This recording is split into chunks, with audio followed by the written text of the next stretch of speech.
සංගීතයේ කතාවට ආදරය කරන ඔයාලව ගොඩාක් ආදරෙන් පිළිගන්නවා අදත් මගේ channel එකට. මම අද ඔයාලත් එක්ක කතා කරන්න හිතුවේ කල්පනා නයන කතා කරන දෙයක් සම්බන්ධව. ඉතින් වීඩියෝ එකට යන්න කලින් මම ඔයාලගෙන් පුංචි ඉල්ලීමක් කරනවා මගේ channel එක මුලින්ම subscribe කරලා එකතු වෙන්න කියලා. ඒ වගේම like කරන්න, comment කරන්න, තවත් නොදන්න යාළුවෙකුට දැනගන්න share කරන්න කියලා. ඉතින් කල්පනා දැන් හැම පැත්තෙම හිර වෙලා තියෙන්නේ.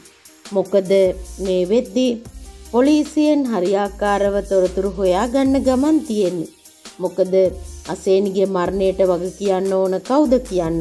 මේ වෙද්දී හමු වෙච්ච CCTV දර්ශනත් එක්ක මේක මහීට වෙඩි තැබීමක් වගේම අසේනිට වෙඩි වැදෙන වෙලාවේ මහිත් එතන ඉඳලා තියෙනවා. ඒ කියන්නේ මේ මරණයට මහී වග කිය යුතු නෑ කියලා මේ වෙද්දි තොරතුරු හෙළි වෙලා තියෙනවා. ඒ වගේම ඒ මරණය කරන්න ආපු මැරියෝ ගැන තොරතුරු පොලිසියට ලැබිලා තියෙනවා. ඉතින් ඒ වගේම කල්පනා බය වෙනවා මේ වෙද්දි. මොකද ඔත්තු බැලුවේ නයනනේ.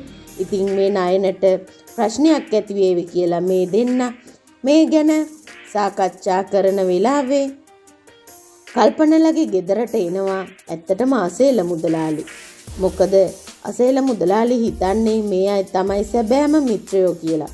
ඉතින් මේ වගේ දුකින් ඉන්න වෙලාවක හිත හදාගන්න එයා ඇසුරු කරන්නේ කල්පනාලගේ පවුලේ අය. ඉතින් එයාලා හැම වෙලාවෙම ළඟින් හිටිය හින්දා අසේල මුදලාලි කල්පනාගේ ගෙදරට ඉන්නේ.